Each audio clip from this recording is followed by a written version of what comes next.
Today on this video, we're going to talk about the BRRRR Method, Part 1, the buy.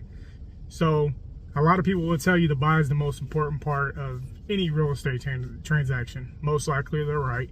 So let's talk about today when we're looking at a BRRRR deal, what I personally look at to make sure the deal works. So first of all, you have to find a property. You can find it through real estate agents, off-market, Zillow, the MLS, variety of different ways to find a deal.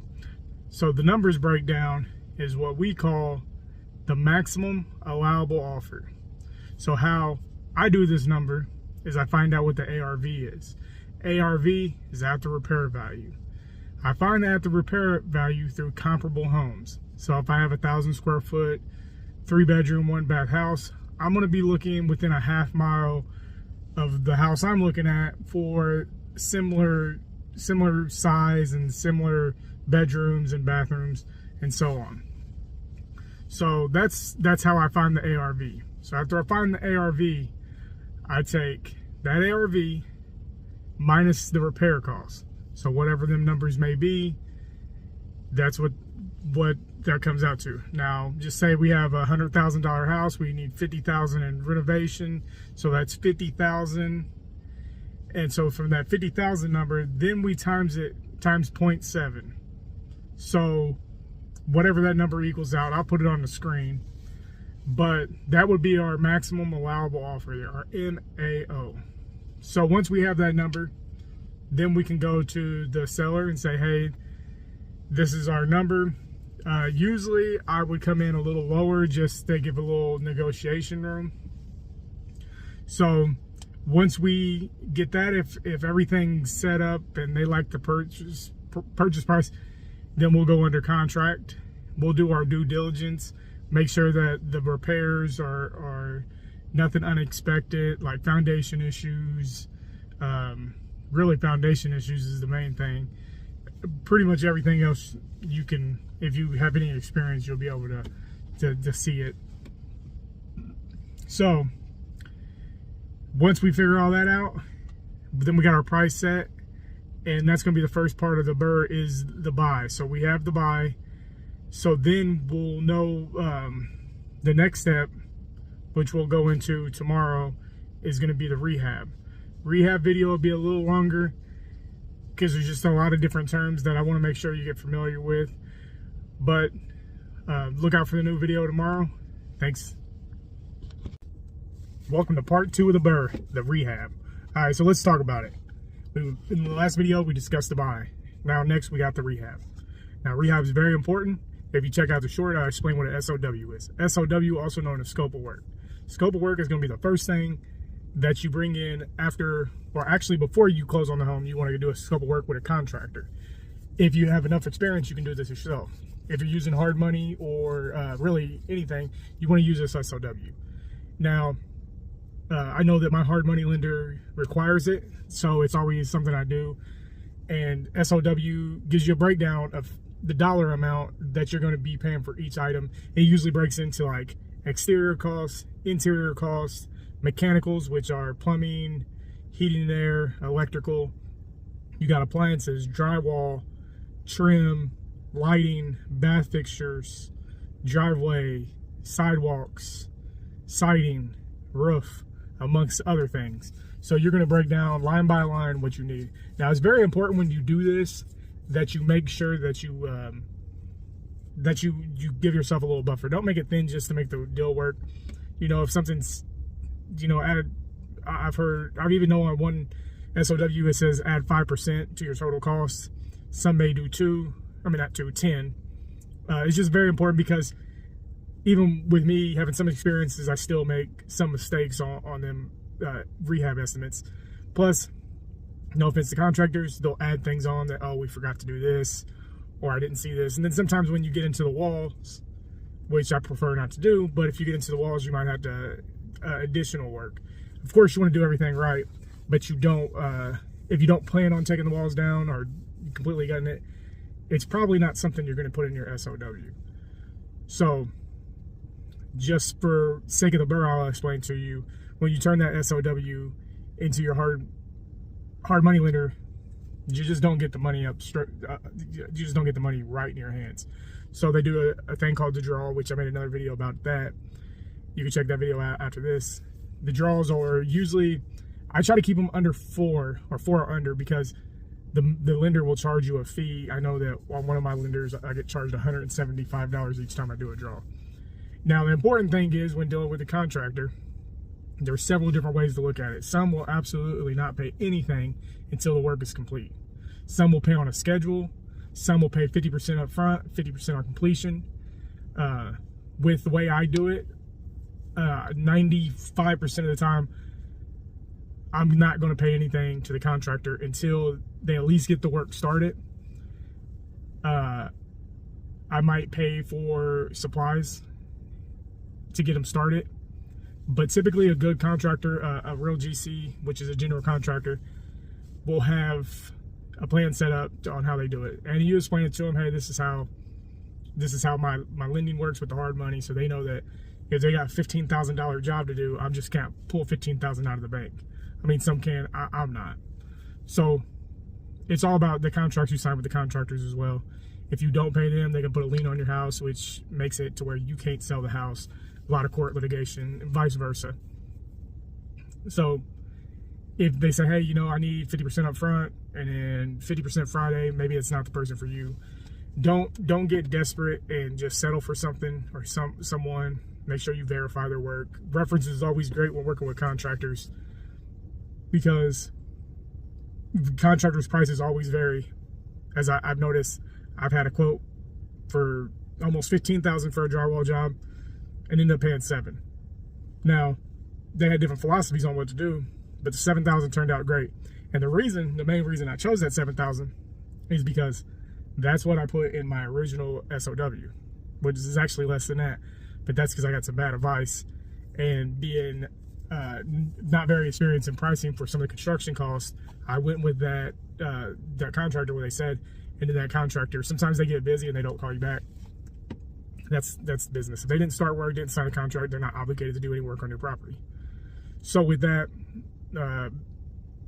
the rehab is very important, because it can really kill your deal really fast if you think all the numbers work, and then all of a sudden you have a $10,000 or $5,000 or just really any big expense can really throw your deal off. So it could end up costing you money. In the end, you might not be able to refinance without taking some of your own money and refinancing.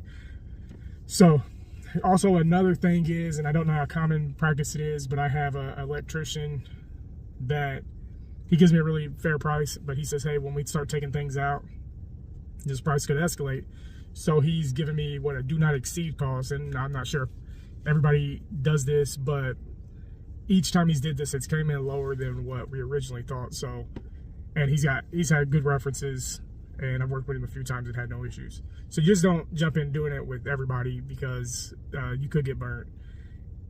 Always get multiple quotes as well, especially if you're new to it, because once some of the, I'm not gonna say bad contractors or greedy contractors smell fresh blood, they're gonna start adding stuff on. So I don't want to scare you away from that, but just make sure you get multiple quotes, and try to build a network with people that know what they're talking about. So I'm not going to break down a lot of numbers on this. It's pretty self-explanatory. After you do your SOW, you add up all your costs, and that's going to be your repair budget. Now keep in mind, like I said, I would add 5 to 10% to that cost, just for any little pop-ups, any surprises. At the end of everything, if you went over on some things, you might have to make some changes. Like, did I want to go with granite countertops opposed to quartz, or just the regular whatever the regular stuff they put on there? Can't even remember what it's called. But cheaper cabinets, cheaper flooring. You don't want to cut cost at quality, but you have a budget that you have to stay with. So that's where you kind of end up at the end of the rehab. All your costs together is going to give you your rehab budget. Do your best to stick to it. So we went over to buy, the rehab. Now the third part is the rent. So that's a whole nother thing, and we'll go over that. And I'm going to just share you with my experience, and it's not necessarily everybody's experience. So follow the next video when we go over rent. Hey, welcome back to the third part of the BRRRR, which is rent. First we had the buy, then we had the rehab, and now we're moving on to the rent. Rent's very important, just as the others. So we'll go over a few things about rent. First of all, if you're in a property to about $100,000, you need to be able to rent it out for at least $1,000. That is called the 1% rule, and that's a standard in the industry. I'm not saying it's a rule or well, it's called a 1% rule, but it's a rule you have to stick to. But to get a lot of the lending that you're going to want, whether it's a conventional loan or a DSCR loan, you're definitely going to want to meet the 1% rule. It puts you in a really good place as far as your numbers.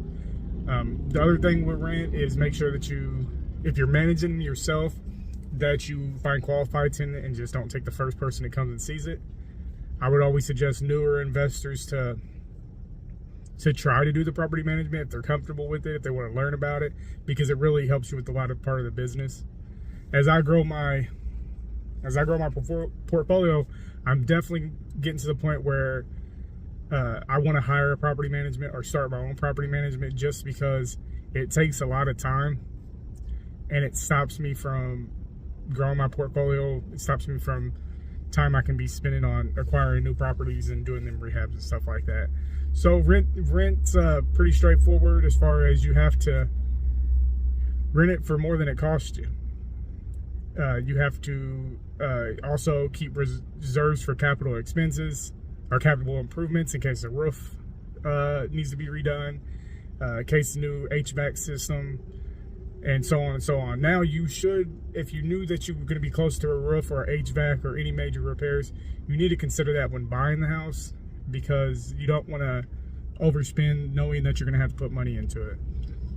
A lot of people, when they buy houses for rentals, they're already empty, so you can go in and make them repairs anyways. But just remember, you got expenses like if you pay utilities, and then you have minor repairs, fixing toilets and stuff like that, that little couple $100 stuff can add up.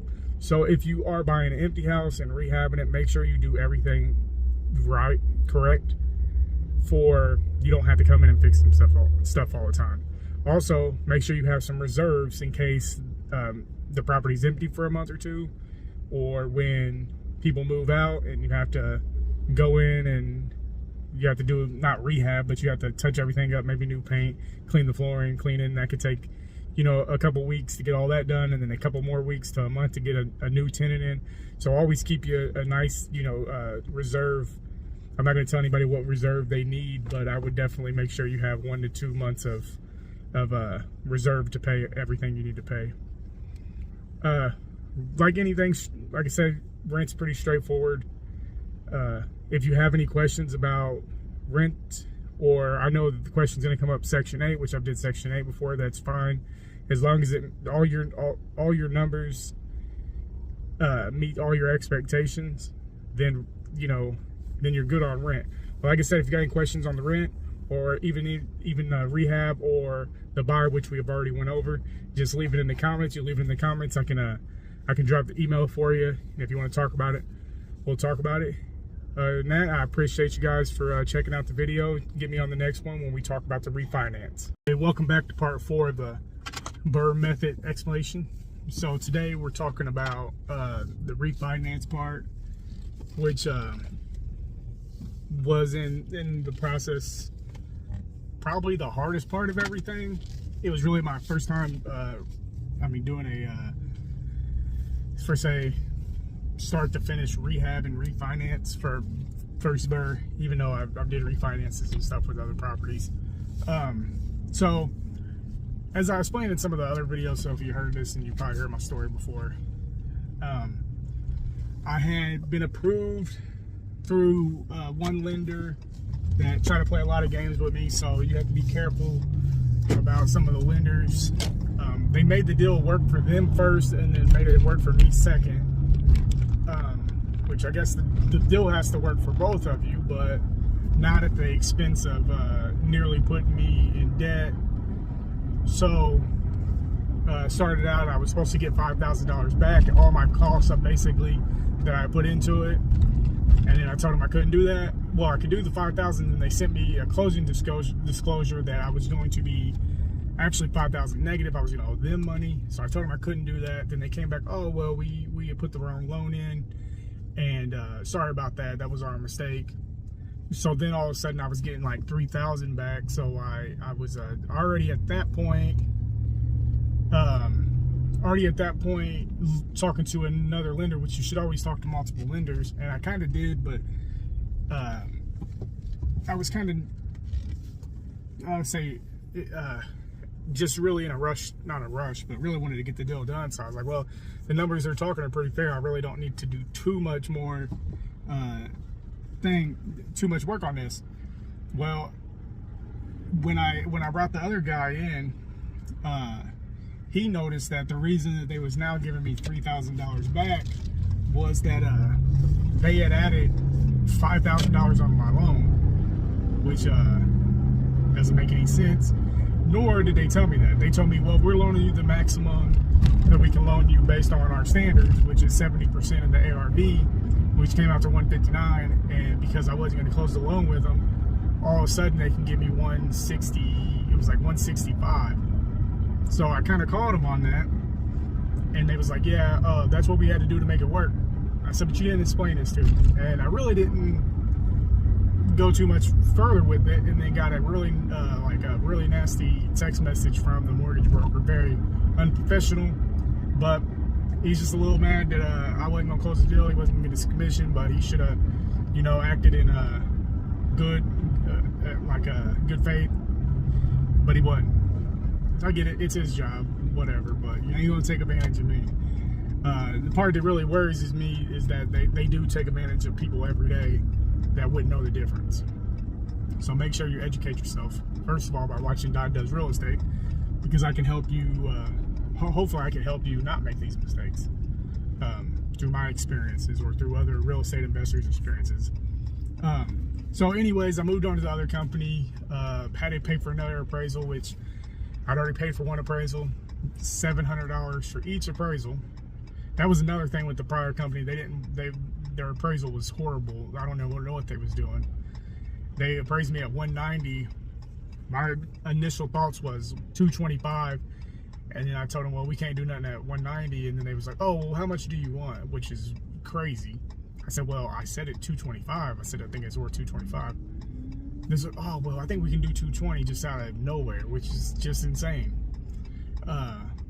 So I went with the other company. They ended up doing their appraisal. They came back at 235, which I'm a little confused on their part too, because I was supposed to get like 5,000 back when I was at 225, and then when I got 235, I still only got about 8,000 back. So I don't know how an extra $10,000 only equates to 3,000. I looked at the numbers and they made sense, but I really after I closed the loan with them, their customer service kind of went out the window. I'd even talked to them, and they said, well, we shouldn't even have gave you that loan, or something like that. I'm like, well, dude, I just won't mess with you again. It's not a big deal. I mean, we closed on a successful loan, and you're telling me that I shouldn't have got the loan? Whatever. So what it is a DSCR loan. So the rental income is basically what they base the property off of, like if they're going to approve it or not. So the mortgage on that property is going to be $1,400, and the rent is going to be like $2,200. So that meets all the requirements. So I really didn't know what the guy was talking about. And then on top of that, they took so long to do the loan that my rate actually went down. So it saved me some money. So that's cool. But just get out there, and there's a million people that offers this DSCR loan. So do your due diligence. Talk to people that you know that's in real estate, whether it's at a local meetup or you can get in contact with me through the YouTube page. And if I have any references, there is good companies out there, opposed to me dogging out some people.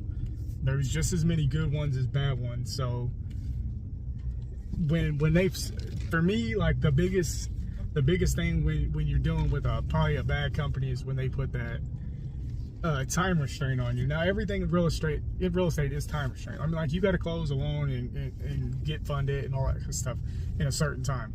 But don't get me with that, oh, if you don't do it today kind of stuff. I don't, if it's not meant to do today, then we ain't gonna do it, whatever. But just to recap, we got the buy, we got the rehab, we got the rent, we got the refinance. So that's completes you at about 85% of what the BRRRR is.